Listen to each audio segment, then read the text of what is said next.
All right, well, let's jump into it. Detoxification strategies for a toxic world. What we're going to be talking about here is what all this about detoxification. Detoxification is probably something that most of you have heard about. You maybe heard of cleanse or special detoxification diets because they're becoming very popular, especially in the celebrity world. So you may be kind of confused as to what is all this about. You know, there's lots of very differing opinions as to what constitutes a detoxification or a cleanse. So before we can really move on into the actual meat of the presentation, we have to understand three things. Or I should say, the goals that we're going to achieve is trying to understand these three things is what are toxins, how are we exposed to these toxins, and how does the body get rid of toxins? So those will be the three things I will seek to be answering. Like I said, the notes should hopefully be pretty helpful as you go through and read the presentation, and as a good resource after the fact. So, is detoxification really necessary? Well, if I do my job here correctly tonight, you will find out that yes, absolutely it is. Because, as we're going to see, everybody here has been, in some way, shape, or form, been exposed to toxins. So let's just jump right into it. Toxins, what are they? And there's a couple different definitions, but really what we look at is that it is something bad for the biological system that is exposed to, in our case, the human body. So a compound with detrimental effects on cell function. When you think about it, our entire body is made up of cells, so we can have effects to each and every cell that is in our body. Or we may describe it as a substance that is potentially cause injury or damage to an organism. Another thing that I want to define for you, because I'll probably refer to it here throughout the night, is toxic burden. And toxic burden, you kind of get an idea of what it is just from the description, but it's the amount of toxins that you're exposed to. So it's looking at the amounts, and this will vary very greatly from person to person. So toxins, where are they? I know for some of you in the back it's kind of hard to see some of the smaller print here. Usually we don't go too much further back than the first few rows. So there are notes up on the back screen here as well. I know it's kind of difficult to turn around. It's great for your necks, but I will try and hit all the high points. And like I said, most of the points are again covered within the notes. So the two major categories of toxins are exotoxins and endotoxins. So exo meaning external or outside of. Endotoxins meaning within or inside. And so some examples of things that we're exposed to from the outside, or exotoxins, are going to be things like heavy metals, pharmaceuticals, chemicals that we're exposed to, whether they be in the environment or say we're using them around the house, alcohol, and food additives. Those are just some very basic examples, things that we commonly see on a daily basis. There are millions, absolutely millions of them. So some of the handouts that I believe I have, not actually handed out, but some of the extra material up at the front has some actual figures as to how many toxins you're exposed to. And if you actually go and just search on the internet for some of these things, you'll be very surprised as to what you're exposed to on a daily basis. Something interesting that I heard recently was they did an analysis of cord blood in a baby. And this is a baby who hasn't been exposed to the world yet, you know, just through mom. And in the umbilical cord blood, there were nearly 300 toxins. 300. This baby hasn't even come to the world yet, and it's already being very stressed in its detoxification system. So, but there's lots of other good stats like that out there. So, endotoxins, or internal toxins, and these are the things that are a little bit harder to grasp and we don't quite understand quite as well, because these include things like bacterial exposure, parasitic exposure. If we have something living in us that's producing toxins and putting it off into our body, that's a type of endotoxin. Metabolic end products. We're constantly producing energy, breaking down fuel, and unfortunately a side product of that is waste. And the body needs to be able to adequately eliminate the waste so that it doesn't accumulate and become toxic. And excesses. The body is made extremely creatively, but unfortunately sometimes we just overdo ourselves. And we develop excesses and things we're talking like neurotransmitters for signaling between the nerve cells, endocrine cells that secrete hormones. Hormones can build up over a period of time and become toxic as well. So those are two of the main things that we see as actual products that we create that have to be detoxified and removed from the body. So you might still be asking yourself, have I really been exposed to toxins? I mean, all this stuff, probably not. You know, I live pretty clean. I don't do anything crazy. I don't drink chemicals. But take a look at some of the things here on the screen. We see up here cosmetics. Lots of heavy metals appear in cosmetics. Dental amalgam fillings. We have personal products, especially your antiperspirants and anti-deodorants. Your drinking water. You'd be surprised at what you can find in your drinking water these days. Chemicals that have been added to our food sources, whether that be to our animal sources where we get our protein, or whether that be to our vegetation sources. A lot of times we take those toxins in. Alcohol, artificial sweeteners, we look at all the carbonated beverages, the caffeine associated with coffee and carbonated beverages, all these lovely places we love to go eat, McDonald's, Taco Bell, Wendy's, you know, all these great places that have really good tasting food because they're essentially junk. And if you look at the ingredients of the foods that we eat, and we'll talk about this more in a second because it's very big exposure for us, is that most of it's not food. So we'll talk about that here in a second. So I think we can say safely that, yeah, pretty much everybody has been some exposure to some point. So these are actual clips off of the US EPA website, so Environmental Protection Agency, talking a little bit about heavy metal toxins. This one up here says mercury, groundwater and drinking water contamination with lead, and cadmium, groundwater and drinking water. And one of the places that we're routinely exposed to heavy metals is through our food and water sources. Another place is through industrial waste in industrial environments. And this top one here says mercury, fish consumption advisories. A lot of the fish that's coming out of the sea these days, or has been more farm-fed, is contaminated with mercury. So something you have to think about when you're buying your fish, if you like fish. Luckily, I don't have to worry about that. So. A couple other studies here to look at. And these are coming from peer-reviewed medical journals. So we're seeing Diabetes Care, Journal of the American Medical Association, and again from the Journal of the American Medical Association. This is just a small sampling of the literature that's out there on toxins. You can see here related to developing type 2 diabetes. We see this one here, different toxic exposures associated with avoidable mortality.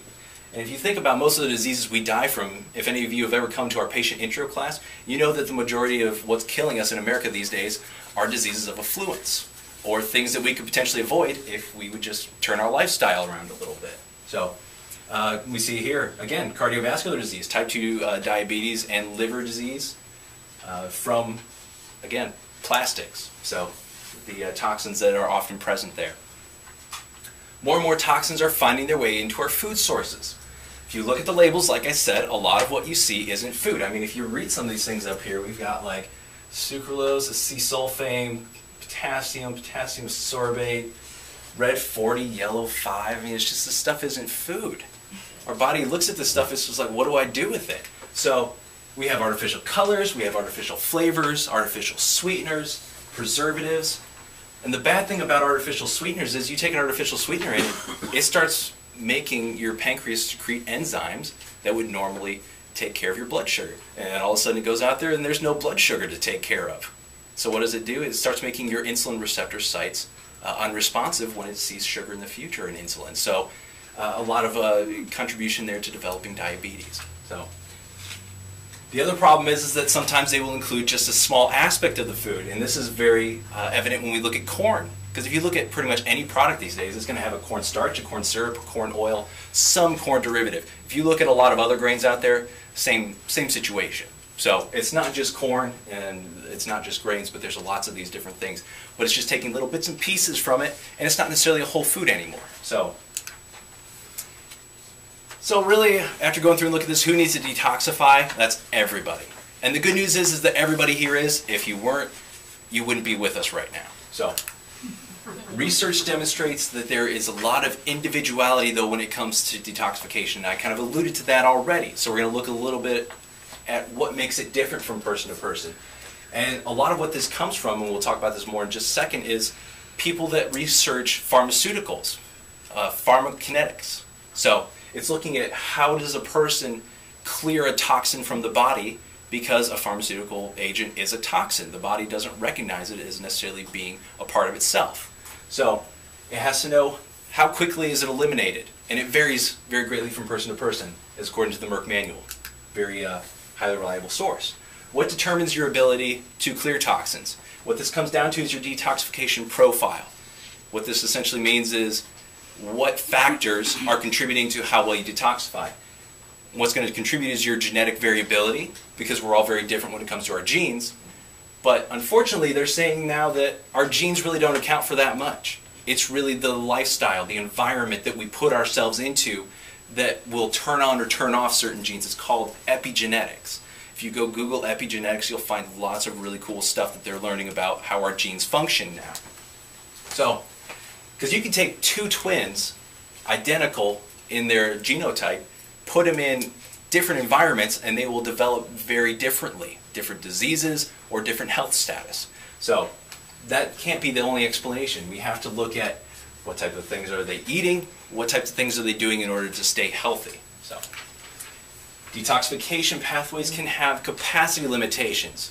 So much like anything else, and you see the bottle pouring water into the cup, once the cup becomes saturated, it overflows. If it just can't hold anymore, it's going to go somewhere. So what happens when the same thing happens when we overload our body.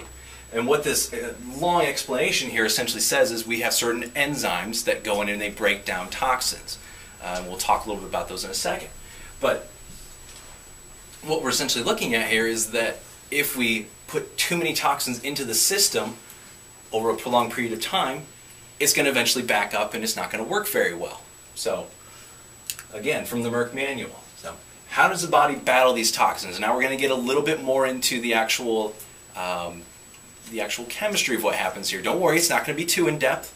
Hopefully it'll be very interesting to you. I'm not going to spend too much time on it. So, this is what I mentioned before, pharmacokinetics. So, looking at how drugs are detoxified, that's where we learn a lot of how everything else is detoxified as well. So, this explains how the liver or the hepatic system works to detoxify. And I'm just going to hit the high points for you here, is that we go through phases. The first phase modifies the toxin. The second phase is going to conjugate it. What that means is it's going to take something else and mix it with the toxin so that it can be eliminated from the body. So those are the two phases. There's also a third phase. This occurs in the kidneys. And what happens here is the kidneys have to eliminate whatever toxin has been in the body and been detoxified by the liver. And what they found is that a certain pH in the body, being more alkaline and more basic, is better for eliminating toxins. The more acidic you are, the worse you're going to do at eliminating toxins. So, we look at the major components here, just kind of an overview. We have the gastrointestinal tract, your intestines, your stomach, where we're exposed to a lot of these toxins. Obviously, we're also exposed to them on our skin. We breathe them in. So there's multiple different ways, but the majority of what we're exposed to comes in through the gastrointestinal tract. So there is some barrier function, meaning that's going to keep large things out. And then also it does some of these reactions actually in the intestinal level. So, but then we move from the circulation of the intestinal tract into the liver. Everything feeds into there. It's kind of amazing how we are created. It bypasses everything else, goes into the liver before it then returns to the body. Because the liver is going to filter out larger molecules, much like the stomach and the intestines should. But then it's also going to perform the reactions that we talked about, the phase 1 and phase 2 reactions, in order to cleave or cut up and make this more reactable with, as we'll see, antioxidants. So, and it's going to transform these toxins into molecules that can be passed out of the body. The job of the kidney, and what I'd like to mention previously, was also the gallbladder has some effects here too. Because the kidneys obviously are going to process your urine, but the gallbladder is going to take toxins, put it into its bile that it's going to secrete, and it's going to secrete it back into the intestines to be passed out of the body in your stool. So, kind of amazing how this whole process works together. So, obviously things can be, you've been probably around people who are detoxing through their skin sometimes. People who had a little too much to drink the night before. You might smell things actually around the person. It can come through the skin, and it can also come back out through the respiratory tract, so we can actually breathe it back off. So, like I said, this is the very basics of it, but there are a little bit more complicated reactions that take place. So this is a little animation just to kind of show you a little bit better what really happens. Toxin enters into the liver. and it's going to produce a reactive intermediary. Like I said, it's going to be cleaved or cut up. We're going to then add a functional group, which is going to neutralize it and make it so that it can be passed out of the body.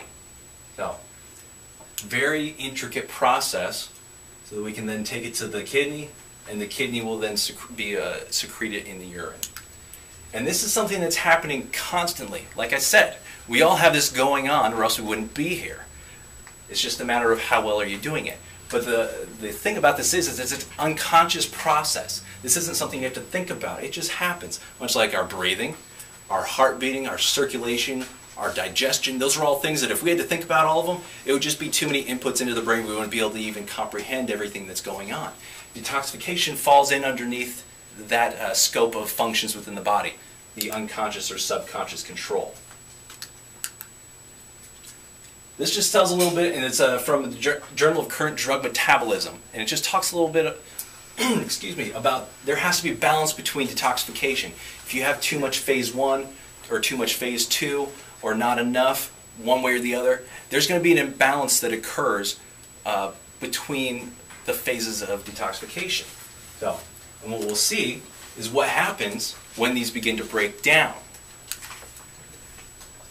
What this diagram shows, the top part here delineates somebody who has poor function of their intestine, poor function of their liver. The bottom describes people that have healthy function of the intestine and liver. So I know it's a little bit difficult to see, but what we're seeing here is the toxins are coming in through this person's digestive tract and just absolutely inundating the liver. The liver can't keep up. So what happens is it begins to accumulate within the body.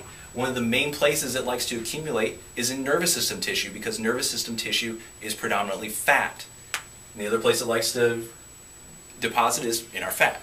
So a lot of these things, we start seeing people with neurodegenerative disorders. This is a good reason why. But it pretty much contributes to you feeling just absolutely awful. And as you'll see on one of the status questionnaires that is coming up here in a second, lots of things are associated with bad detoxification ability. As opposed to this person down here who has excellent detoxification ability. They're passing toxins out through the intestine, they're detoxifying them through the liver, they're excreting them through the kidneys and the bile. Everything's going good, not a problem. These are some specific symptoms, and I'll just kind of brush over some of the major ones. I've put a lot of them into your notes, but again, almost anything out there going on in the body you can almost attribute to detoxification impairment in some way, shape, or form. So, well, what happens? Detoxification is impaired, or the elimination of the toxin is impaired. We can get fatigue, weakness, digestive troubles, sensitivities to food, abdominal pain, sleeping trouble, autoimmune and inflammatory conditions, chronic fatigue, fibromyalgia, immune dysfunction, weight gain, nervous system dysfunction, difficulty in our fuzziness in our mental processing, muscle aches, but you can even be asymptomatic. You don't necessarily have to have blatant symptoms to have an accumulation of toxins within the body. So keep that in mind. So if I'm having some of these more specific symptoms, what should I do about it? Well, obviously we want to get down to the bottom of what's going on in the body.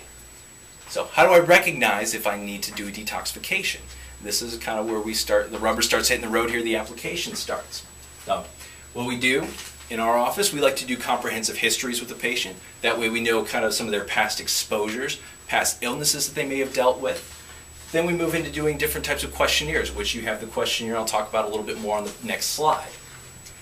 If for some reason we go through all that and we still believe that this person may be a little bit more involved case, we have further methods. We can do hair mineral testing. We can refer you out for that. Liver enzyme testing, kidney testing, to kind of assess how those organs are functioning, because if they're dysfunctional, you're not going to be processing things out of the body properly. And comprehensive digestive stool analysis, or a CDSA, where they actually go and assess your stool to see how is everything functioning. I know it sounds like kind of a disgusting test, but it really gives some great information. So we always like to start with something less invasive, and then let's move to something more invasive. So if you take a look in your handouts, this detoxification questionnaire that everybody should have gotten, and it has on front the medical symptoms questionnaire, and on the back it has a xenobiotic tolerability test. Xenobiotic is just a big word for saying toxin. So that's something I encourage you to fill out, and you can bring it back to whoever you see here. If you're not a current patient here, definitely come and talk to me after the fact, and we can go over it a little bit and talk about some of these things. But it just takes you through some different symptoms that are associated with detoxification impairment or falling apart. So, and it asks you to grade it 0, never, occasionally a 1, occasionally have it severe 2. You can read through how it's all graded. And then in the back, you can go in and fill out those questions as well, add it up, grade it, score yourself, or bring it in, we'll score it for you. And that can give us some idea as to how things are functioning in your detoxification system. And the interesting thing about this is we have people fill these out prior to doing it, and then after the fact. And we like to see that these scores improve, and usually that is the case. So like I said, we look at past exposure, past conditions that somebody may have had, and in some cases we'll have people fill out a 7-day food diary because we want to know what types of toxins are they taking in from their diet. So that gives us a good idea. And then we move into doing the symptom surveys with the medical symptoms questionnaire and the xenobiotic tolerability test. So that way we kind of know what your status is, and we can set a good baseline as to where you're at now, where do we want you to be. So it's a very effective tool for us to use. Based on what we find from the testing that we do, the questionnaires, the history, we then determine, is it necessary for you to do a detoxification process or a protocol? And if there's yes, this is what we have for you. We have a 4-part program, and that's the thing I really like about this. It's not just a, hey, take this and you're going to detoxify. This is very productive because it involves a lot of lifestyle changes, okay? But not so much to the point where it's impossible either. This is very easy to implement into your daily life. So, it's a 4-part program including targeted nutrition, clean eating plan, simple exercises, and stress management. So, and depending on where people are at in their health, most people, we just do this simple 10-day detoxification program. Some people are a little bit more advanced, need a little bit more work, more chronic issues. We do looking at more at a 21 to 28 day type of protocol in those cases. So it is a time commitment, and as you'll see here, there is some work involved with it. But again, very rewarding and very, very good. Before we move on, though, I want to address some things. So, what is a metabolic detoxification or cleanse? What it is not starving yourself. It is not extreme calorie restriction, because unfortunately we find when people do these types of detoxifications, it may work well for some people and good for them. Sometimes it's appropriate to do a fasting type of cleanse, or some of those cleanses where you heard about where you mix water, cayenne pepper, and maple syrup. But those are not for most people, okay? Those are for people with very extreme symptoms that need to clear up some chronic issues. Because what happens is when we don't have adequate nutrition, we don't have good nutrients or caloric intake, we're not going to have good energy production, and we're not going to have the cofactors or the aspects of chemicals that we need to carry out the reactions within the liver and the intestines. So what we really seek to do is to normalize the ability of the body to detoxify toxins. And we do this through, as we said, the 4-step program before. Really what it does is it reduces the toxic burden while you enhance the inherent mechanisms within your body. So, the targeted nutrition that we recommend in the handout that has all the different products listed on it, it should have 3 products, I believe, is what I'm going to be going over right now, so you can kind of take a look at that as we go through. But it includes the Metagenics Ultra Clear, Advocare, and also Ultra Flora Plus DF. And I'll go through each and one of those now so you can kind of know a little bit better what each of these products are for. And I tried to break it down really nicely for you so that you can read through and have a very quick synopsis of what all the products do. So we have the Ultra Clear. We have Ultra Clear Plus pH and Ultra Clear Renew. What this product is formulated for is it's a powdered beverage mix that you take. You make a shake of it, drink it, a specific amount of times per day. What it is really good about this is that it's low allergy potential, meaning it's not going to exacerbate or cause a lot of allergic reactions to people because it's rice protein. Most people don't have any allergy or sensitivity to rice. If you're one of the people out there, you know, we have to look at doing some other types of things. But it gives you a balanced supply of healthy carbohydrates, fats, and proteins. So it gives you kind of what you need supplementally to really make sure that you have things for detoxification. And some specific detoxification factors it has, and it's listed all out there on your sheet: B vitamins, methionine, and choline. And these are all good for methylation reactions, which is part of that phase 2 of detoxification.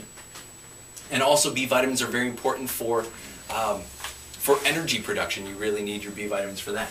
Antioxidant vitamins are very important for that phase 2 again, where you're taking that toxin and the different byproducts that are created from it, the oxide radicals, and you need to take care of those with an antioxidant vitamin. So you're looking at your A, C, E, and your selenium, which are all included in here.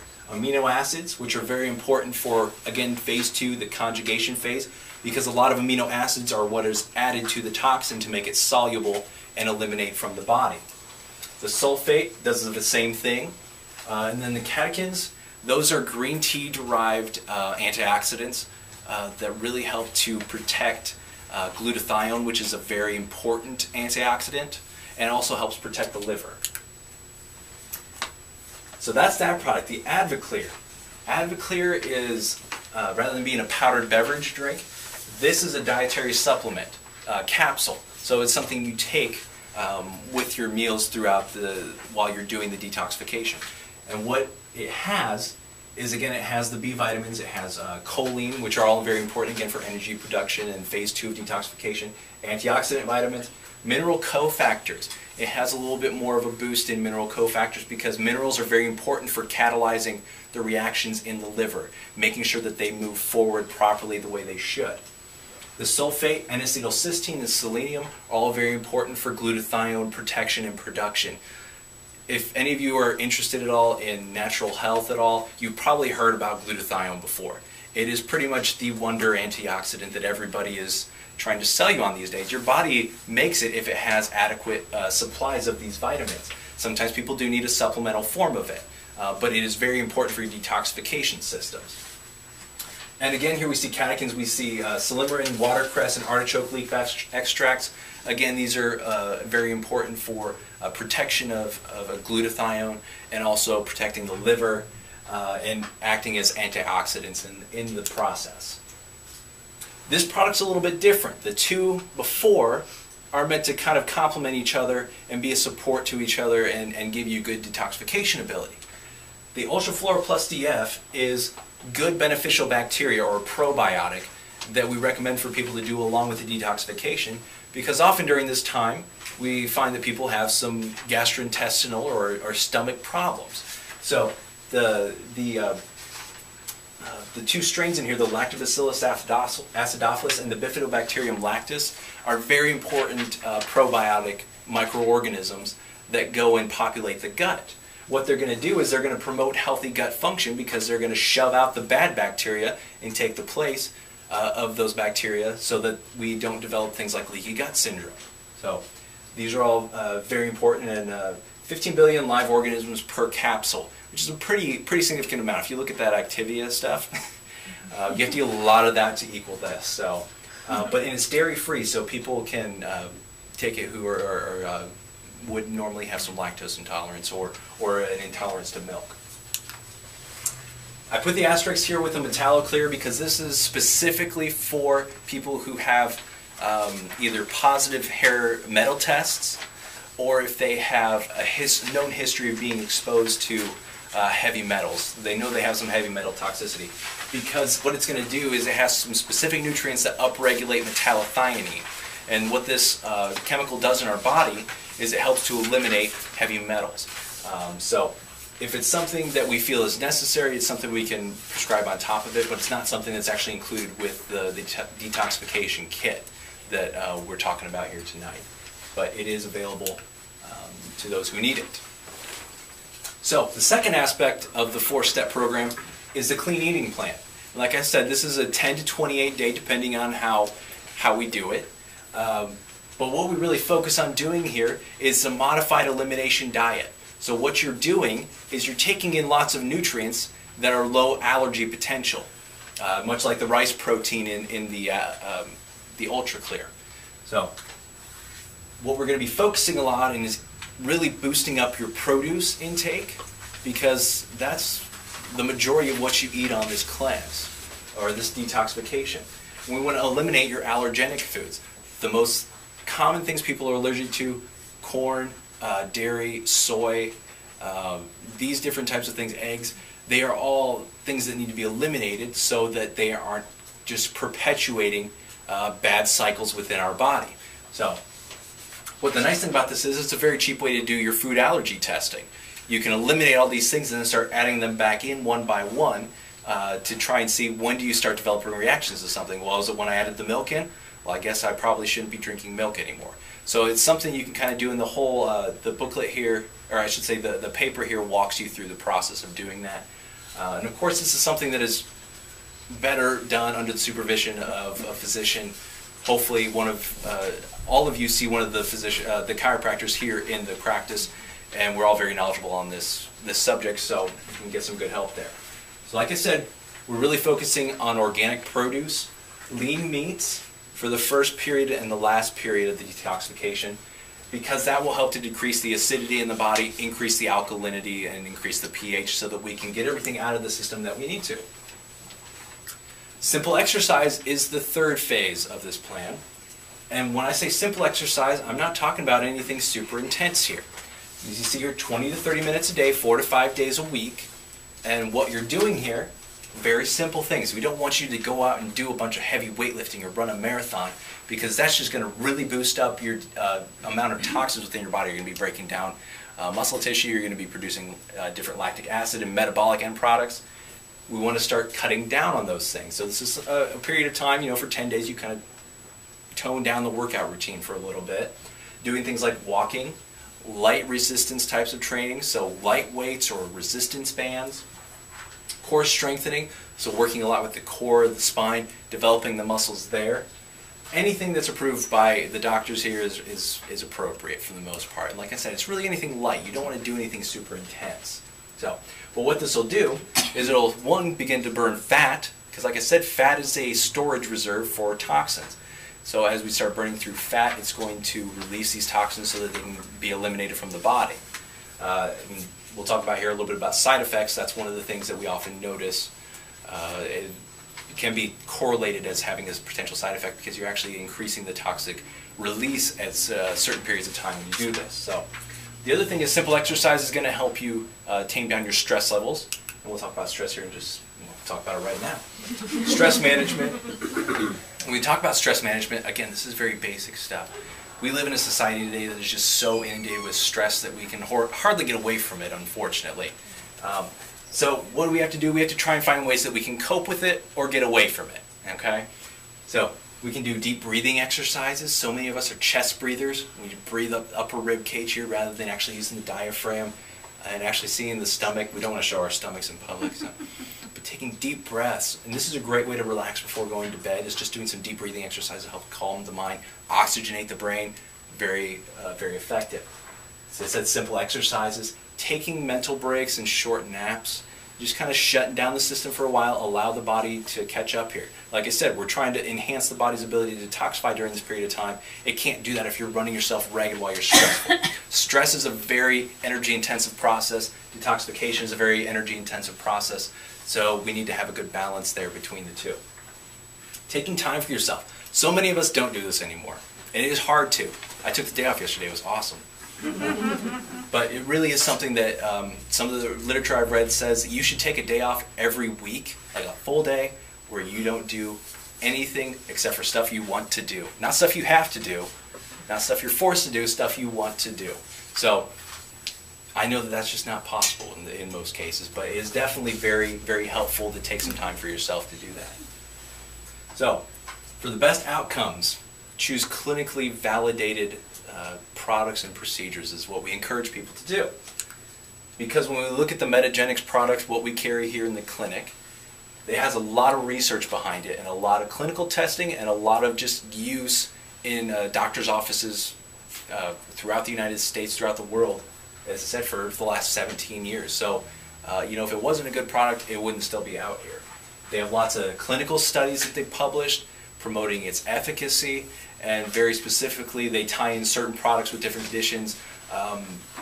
One of the specific ones I can think of is one dealing with fibromyalgia, another one dealing with chronic fatigue syndrome, one even dealing with peripheral neuropathies, seeing improvements in those as people detoxify. So some really interesting stuff. And you can find some of these case studies online through the Metagenics website.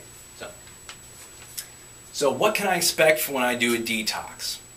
And it varies very much from person to person. Some people will be like, well, why did I just do that? I don't feel any different. That is the minority, and usually those people are just pessimistic to begin with. So, so some immediate results that often people see, and we talked about the medical status questionnaire already, or symptoms questionnaire, is we see that those typically begin to go down because symptoms begin to become less. Another one of the nice things that we often see with this, not always, but we do see some weight loss sometimes because, as I said, you're starting to burn more fat, you're eating more lean food, you're not going to be producing as many calories that are going to be stored. So you're going to start burning through some of the reserves. But the best thing about this is that you begin developing good lifestyle changes. As you can see, we're cleaning up the diet, we're adding some exercise, we're cleaning up some of the stress aspects in our life. These are all very important things when we look at longevity. So many people, I was talking to somebody about this earlier, our healthcare system, if you look at it, we rank very far behind other healthcare systems when we look at quality of life and life expectancy, which is very sad when you think about considering how good our medical system is. But it's because so many of us don't have these good lifestyle habits. The more we can implement these things into our life, the better our quality of life is going to be for years and years to come. So, long-term results. Well, if we do make some lifestyle changes, we abide by those lifestyle changes, we stick to them, you're going to maintain them. Your body's going to stay clean, your body's going to stay nourished, you're going to not have to worry about your detoxification as much. You're also going to hopefully have healthier stress response and better digestion, just because these things are going to be working better. You stay healthy and you avoid disease, and that's really what people want from healthcare these days. And unfortunately, what healthcare does most of the time is just covers up what's there, rather than going to the actual what's going on and getting it taken care of. So this is one of those things where we can actually go to the root of the problem and do some very good things about it. So what are some possible side effects of doing a detoxification? Feeling great. A lot of people really do. Like I said, their symptoms begin to disappear, they start getting better, they may not go away entirely, but they're at least better able to deal with daily life because they're feeling better. Some people will get some more mild types of side effects. And you can see I went through and I kind of outlined a couple of them in the notes and kind of explained a little bit why. We talked about the fact that we're releasing a little bit more toxicity from fat tissue, but also you're just changing things that your body's been dependent on for so long a period of time. You start eliminating simple sugars. Your body loves simple sugars. They taste good. And it actually becomes addicted to these things. So it's almost like you're detoxifying, almost like from an illicit drug in some cases. And the body has to, the body doesn't want to. So it tries to encourage you not to by causing some things like sleep disruption, lightheadedness, bowel disturbance. You may have some mild headaches, fatigue, mood swings, body odors, rashes, itches. Some of these things just that go along with the body getting rid of the junk that's accumulated and reformatting to a different type of lifestyle. So it'll come down to the maximum application here. Are you ready? Not everybody here is going to be ready. As you look through the detox outline here, it is intense. Like I said, it is very doable though. I do one of these twice a year. I'm just getting ready to start one here beginning of next week. So this is something that does happen. Common, you know, everybody can do this, okay? It takes a little bit of mind power, and it takes a little bit of time. So I'm going to walk you through this. Don't tune me out already, because I have some good stuff here at the end too. For those of you who are like, yeah, right, I'm not going to do this. So here's some quick tips if you really want to do the 10-day detoxification protocol or program that we offer here. Prior to starting, I'm not encouraging all of you to buy the kit tonight and start tomorrow. This takes a little bit of preparation. You got a little bit of mental preparation, getting the refrigerator stocked. It takes some time to get ready for it. So, and before, it's good to eliminate some of the things that you won't be able to have. That way you can kind of start weaning yourself off of them. If you're highly reliant on alcohol, refined sugar, caffeine, artificial sweeteners, those are things you need to start getting away from because you can't have them on this, okay? Eliminating convenience food, prepackaged food, fast food, those things that we love to just pop in the microwave or drive through the drive-through when we don't have enough time. You need to start making time for yourself to make good food and eat it, okay? So many times it's like 5 minutes we have here to prepare the food and eat it, and it really just ramps up our stress response even more. We don't digest well. So it's really not the optimal situation to be in the first place. Begin to phase out those allergenic foods that I talked about earlier, the grain, the dairy, the eggs. Some people have allergies to nuts and seeds. Like I said, soy is another big one, eggs. Oh, I mentioned eggs already. But there's lots of different things out there that are very highly, most people test as having some sensitivity or allergy for them. So, and increase your intake of whole natural foods. In the society we live in today, it's not uncommon for people to come in and be like, you mean I can't eat out every meal? And no, you can't. You need to go to the grocery store to find out what the produce section is and go explore it for a little bit. So you need to do that, and then also look at eating good, healthy protein sources as well. We'll talk about here. Like I said, this takes a lot of planning and preparation because you have to plan around your calendar. You don't do a detox between Thanksgiving and New Year. It just isn't going to happen, okay? This is a good time of year to be doing it, okay? Just after the New Year is perfect. There's not a whole lot coming up here. But you know, if you have a birthday party you have to go to, a get-together that you might be exposed to some food that you probably shouldn't eat on the detox, try and plan around those things. You know, start it. It's 10 days, so hopefully you can find a 10-day span of time that you can work it around. Budgeting time and money. Organic produce in itself can be a little bit more costly than just going and buying, you know, some frozen dinner out of the freezer aisle.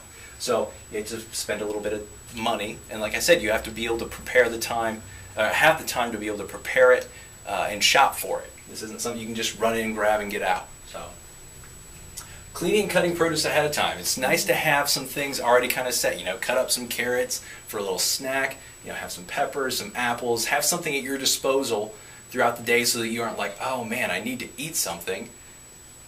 Well, I guess fast food's the only option, so that's definitely not the issue. You need to plan and prepare these things ahead of time. What we do when we're on a detox, my wife and I, we cut up everything the night before that we're going to need for the next day. Sometimes we even do it for a couple days in advance. If we get like a head of broccoli, cut up all the broccoli, put it in a few separate bags so that it's ready to go for the upcoming week. Having all your meals packaged, ready to go. Make things that will give you leftovers. Leftovers are great. So.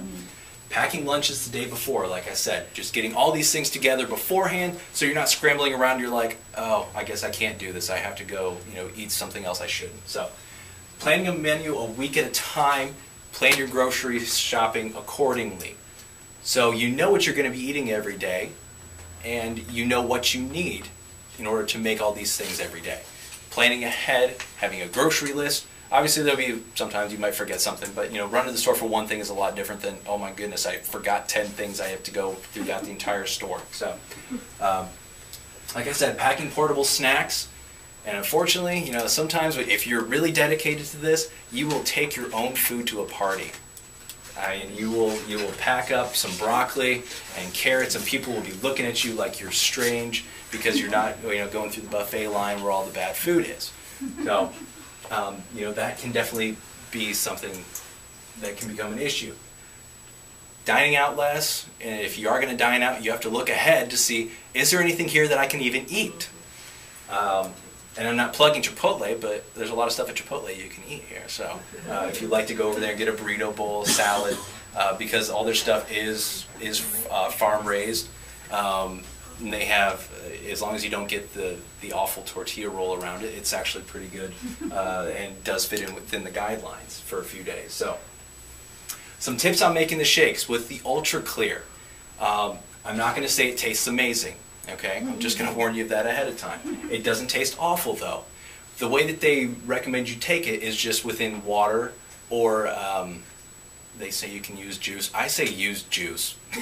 There's no ifs, ands, or buts about it, okay? And what really works well is if you get like some pomegranate juice, some acai juice, is what Dr. Lindholm likes to use. When we do it, we usually do just some orange juice, especially with the, one of the flavors is tropical, I don't know, something, banana, pineapple. Yeah, and it actually tastes okay going down, okay? But what I say is be able to mix up your shakes during the day, because there are some days where you'll be making 4 shakes, okay? And what we actually have tonight in the kit that we're selling is an actual blender bottle, which is nice. You can put the scoops of powder in. Oh yeah, thank you. Demonstration. It's got a little ball in here, a shaker ball, and you can just pour the powder in, pour the juice in. You shake it up and drink it, and it's a lot better than trying to mix it up with a spoon. It actually does a pretty good job.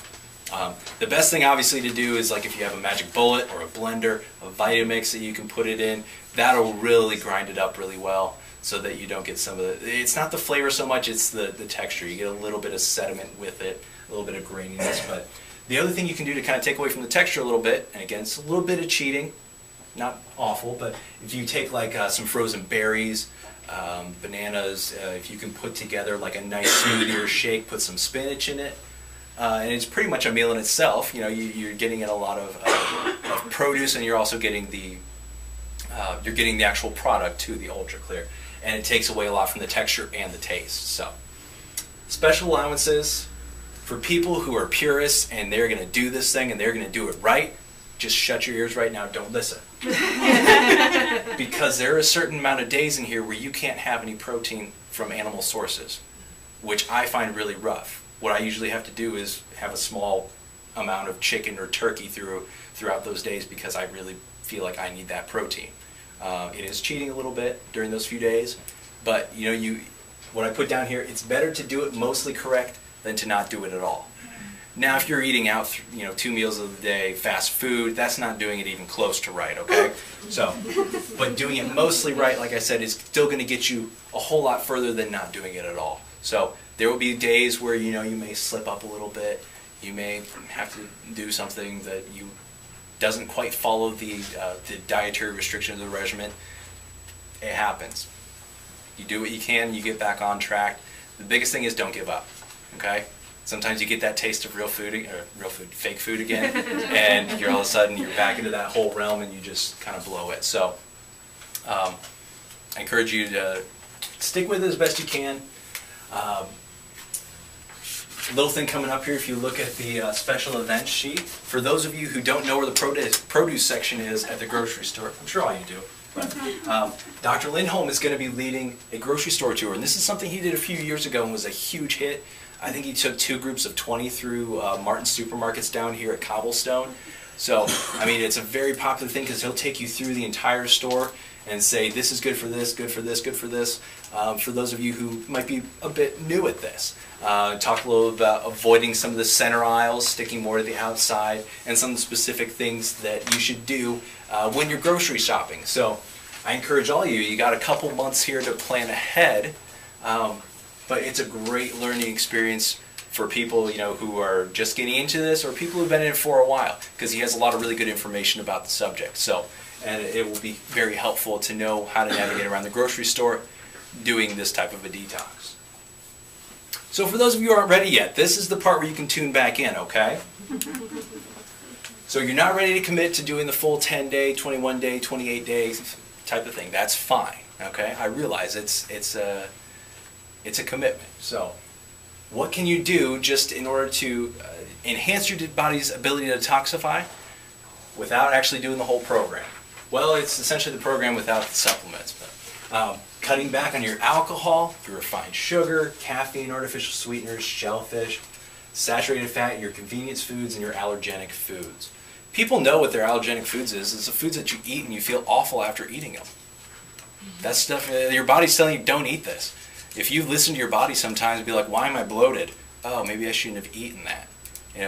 Look at these things. Pay attention to what your body's doing after you eat. That'll give you some good insights into what should you be eating and what should you not be eating. Follow a health-promoting diet. We talked about whole foods already. Increasing your intake of whole foods, especially your good produce. And of course your lean meats and poultry. And the things of course you want to avoid lots of red meat. Best red meat sources are from lamb and buffalo, and they taste great too. So those are really good. And then of course from your poultry, turkey and chicken. Again, good sources of protein, especially when they're free range and grown fresh, as opposed to being kept inside of a barn with 1,000 other chickens where they can't move around at all. So that's going to be the best types of foods for you to buy. Like I said, they're a little bit more expensive. You have to budget a little bit more for these things. But in the long run, it's worth it because your body's going to function better, you're going to be able to live better, you're going to live longer, happier, and healthier.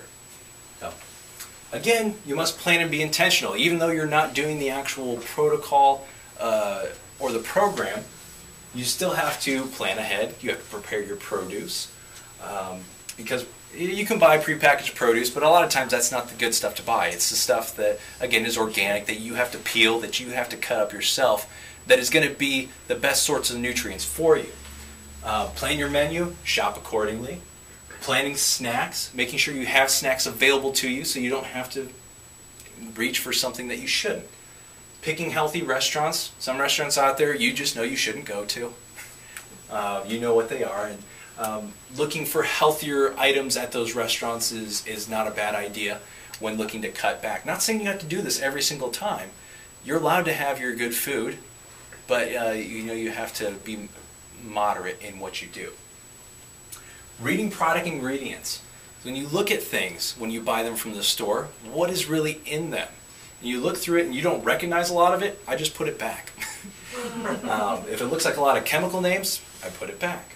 But you look at your cosmetics again, or your personal care products, you look for things, especially the biggest one I think of is deodorant. If you look, there's aluminum in almost all deodorant. Or other heavy metals that is meant to kind of block this thing. The other thing is suntan lotion, which is something that everybody tells you is protecting your skin. Really, you're absorbing a lot of heavy metals through your skin, and it's blocking your vitamin D production, so you don't have that that vitamin being formulated in your body. And they've actually saying that probably putting it on is worse than not putting it on. So go out and do some research on that. There's some interesting stuff there. Microwaves. Microwaves are kind of controversial. I use a microwave. People out there say you should never touch a microwave. It does put off electromagnetic radiation, which can alter anything within the food that you're eating.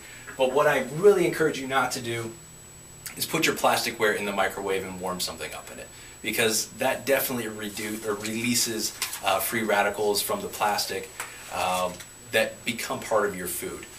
And what I actually recommend, if you read the recommendations on the back of the notes, is that you don't even use plasticware as possible.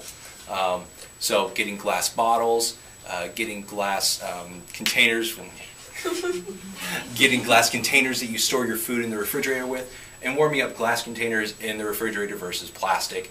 But even better than that would be if you have a convection oven, you can just put the food in there. It takes a little bit longer to warm up, but it is definitely a lot safer. So, stress management, like we talked about it some already, and exercise are both very important for enhancing your detoxification ability, because it helps your body to modulate those things better, and appropriate resources as needed. So,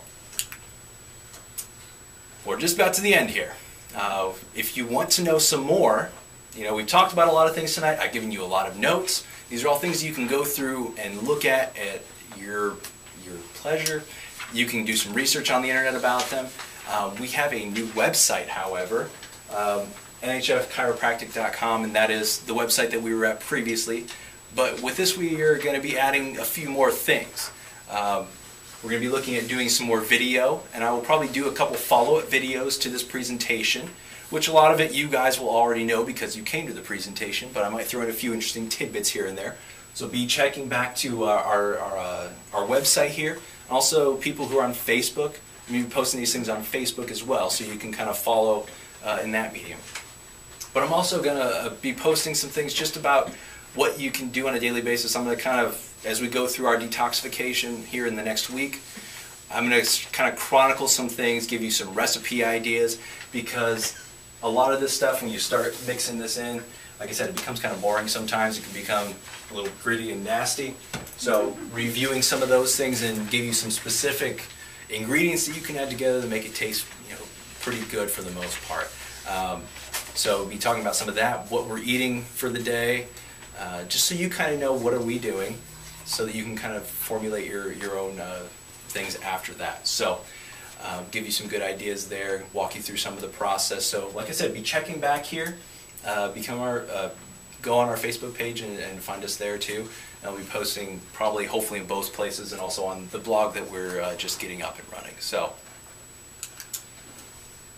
before we finish off here for the night, we'll, like I said, for those of you who are here at the very beginning, I'll take some questions kind of once we're done, because I know some people need to get out of here, so I don't want them to feel weird walking out of here while we're still answering questions. So what we'll do would actually be better is if you can actually come and talk to the doctor that you see here. If for some reason some of you here don't see a doctor, definitely come up and talk to me after the fact, and we can talk about some of these things one-on-one. I don't mind answering those questions. I don't mind answering questions at all. But like I said, it's a really good thing to let your doctor know that you're planning on doing this. That way they can be kind of a help and support to you through the whole process, okay? So I encourage you to do that. I thank you all for your attention, and thank you so much for coming out tonight. So.